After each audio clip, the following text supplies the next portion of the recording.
ហេតុការណ៍នេះបានកើតឡើងកាលពីអំឡុងឆ្នាំ2016នៅតំបន់គៀនស្វាយខេត្តកណ្ដាលនារីម្នាក់មានលំនៅឋានជាប់នឹងមាត់ទឹកហើយផ្ទះរបស់នាងតែងតែមានភាពស្ងប់ស្ងាត់ជាធម្មតាប៉ុន្តែថ្ងៃមួយមានការភ្ញាក់ផ្អើលដោយសារតែសំឡេងស្រែកឆោឡោរបស់អ្នកធ្វើចំការនៅក្បែរខាង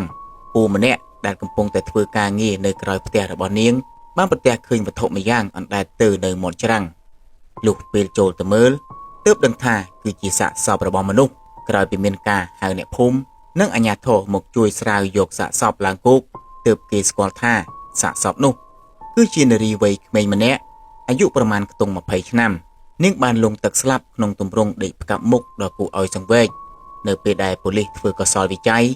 និងពិនិត្យទៅលើរាងកាយសពគេបានរកឃើញភាពមិនប្រក្រតីមួយចំនួនដូចជាមានស្នាមត្រង់ក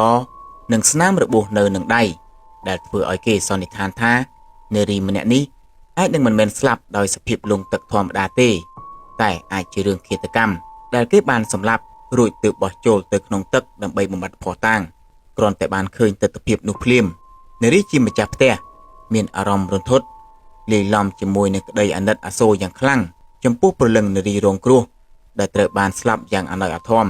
និងវេទនាបែបនេះពេលវេលាបានកន្លងផុតទៅរយៈពេល2ថ្ងៃ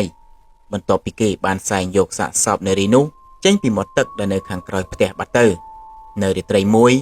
ខណៈពេលដែលមេឃងងឹតស្លុបនិងបរិយាកាសនៅមាត់ទន្លេមានភាពស្ងាត់ជ្រងំនារីជាម្ចាស់ផ្ទះនិងឪពុករបស់នាងបានចុះទៅក្រោយផ្ទះដើម្បីស្រោចទឹកបន្លែដំណាំដែលដុះនៅតាមមាត់ច្រាំងនោះដូចសពមួយដងខ្យល់ត្រជាក់បានបក់បោកមកតិចតិចប៉ះនឹងស្លឹកឈើបង្កើតបានជាសំឡេងគួរឲ្យព្រឺខ្លាចខណៈពេលដែលនាងកំពុងតែស្រោចទឹកបន្លែស្រាប់តែត្រចៀករបស់នាងចាប់បានសំឡេងចម្លែកមួយ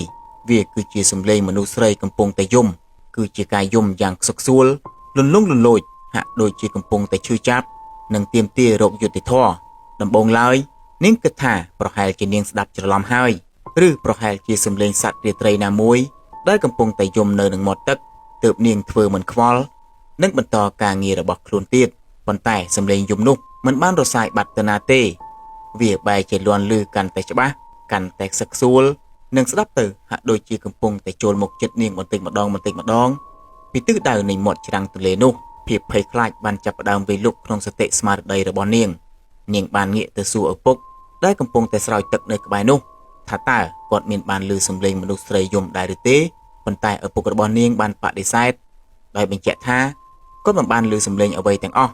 ក្រៅពីសំឡេងទឹកដែលកំពុងតែស្រោចនោះដោយសារតែការចង់ដឹងនិងការសង្ស័យនាងបានសម្រេចចិត្តទាញពិលបញ្ចាំងកាត់ភាពងងឹតតម្រង់ទៅរកប្រភពនៃសំឡេងដែលស្ថិតនៅចំកន្លែងដែលគេប្រទះឃើញសាកសពកាលពី2ថ្ងៃមុនគ្រាន់តែពន្លឺពិលចាំងចំគោលដៅបេះដូងរបស់នាងស្ទើរតែឈប់លោតឈាមក្នុងខ្លួនហាក់ដូចជាកកស្ទះទិដ្ឋភាពដែលនាងបានឃើញនៅចំពោះមុខគឺជារាងកាយរបស់នារីម្នាក់រដូវកាលអង់គ្លេសព្រីមៀរលីកជិតដល់ពេលបញ្ចប់ហើយចាំមើលការប្រកួតកាន់តែជក់ចិត្តនិងមានឱកាសឈ្នះរង្វាន់ធំៗជាច្រើនដូចជាទូរស័ព្ទនិងសម្ភារៈផ្សេងៗទៀតកុំភ្លេច 1x តាមដានលទ្ធផលនិងទូទាយការប្រកួតក្នុងពេល live ផ្ទាល់មានហ្គេមកម្សាន្តប្លែកៗជាច្រើនក្រៅពីកីឡាដកដាក់ប្រាក់ងាយស្រួលតាមប្រព័ន្ធអេឡិចត្រូនិកចុះឈ្មោះជាមួយកូដ PU007 និងទទួលការផ្ដល់ជូនពិសេសសូមចូលទៅ Google រួចសេចពាក្យថា 1x សូមលេងឲ្យភាពសប្បាយរីករាយនិងទំនួលខុសត្រូវដែលកំពុងតែឈរស្ងៀមថ្មឹងសម្លឹងមកនាងនារីម្នាក់នោះគ្មាននរណាផ្សេងក្រៅពីសាកសពនារីវ័យក្មេងដែលគេទើបតែបានស្រង់ចេញពីទឹកនោះឡើយសក់របស់នាងសើមជោកធ្លាក់រាយប៉ាយគ្របដណ្ដប់លើស្មាខណៈដែលសម្លៀកបំពាក់ពោពេញទៅដោយភក់និងស្នាមប្រឡាក់ប៉ុន្តែអ្វីដែលធ្វើឲ្យនារីម្ចាស់ផ្ទះគាំងស្មារតីស្រែកសឹងតែមិនចេញនោះគឺជាផ្ទៃមុខរបស់ខ្មោចទឹកនោះឯងវាមិនមែនជាទម្រង់មុខធម្មតាឡើយផ្ទៃមុខរបស់នាងប្រែជាស្លេកខ្មៅហើយធ្លាក់វែងចុះមកក្រោមយ៉ាងគួរឲ្យរអើមខណៈដែលកែវភ្នែកទាំងពីរបើកធំសម្លឹងមិនព្រិចគ្មានគែមខ្មៅសម្លឹងទម្លុះមកចំក្រសែភ្នែករបស់នារីជាម្ចាស់ផ្ទះដោយអំណាចនៃគំនុំនិងការជឿចាប់នារីភ័យញ័រខ្លួនទៅត្រឹកពិលស្ទើរតែជ្រុះពីដៃសំណាងល្អនៅពេលនោះមានលោកតាម្នាក់បានចុះមកជួយទាញស្មារតីនាងទាន់ពេលធ្វើឲ្យនាងដឹងខ្លួនរួចរត់ឡើងមកលើផ្ទះវិញទាំងព្រលឹងចុងសក់អូសទាំងឪពុករបស់នាងមកជាមួយផងក្រោយពីយប់ដ៏រន្ធត់នោះមកនាងបានរងនឹងការប៉ះទង្គិចផ្លូវចិត្តយ៉ាងខ្លាំងឲ្យតែមេឃធ្លាក់ដល់ពេលយប់ព្រលប់នាងលែងហ៊ានបោះជំហានទៅខាងក្រោយផ្ទះដែលនៅនឹងមាត់ទឹកនោះទៀតហើយទោះបីជាពេលវេលាកន្លងផុតទៅច្រើនឆ្នាំការភ័យខ្លាចអាចស្រុតចុះបន្តិចប៉ុន្តែ រូបភាពនៃផ្ទៃមុខដ៏វែងអន្លាយនិងកែភ្នែកដែលគួរឲ្យខ្លាចរបស់ព្រលឹងខ្មោចទឹកនោះនៅតែដក់ជាប់ក្នុងការចងចាំរបស់នាងជានិច្ចដែលសូម្បីតែបិទភ្នែកក៏នាងនៅតែអាចមើលឃើញយ៉ាងច្បាស់ព្រលឹងដ៏កំសត់នោះ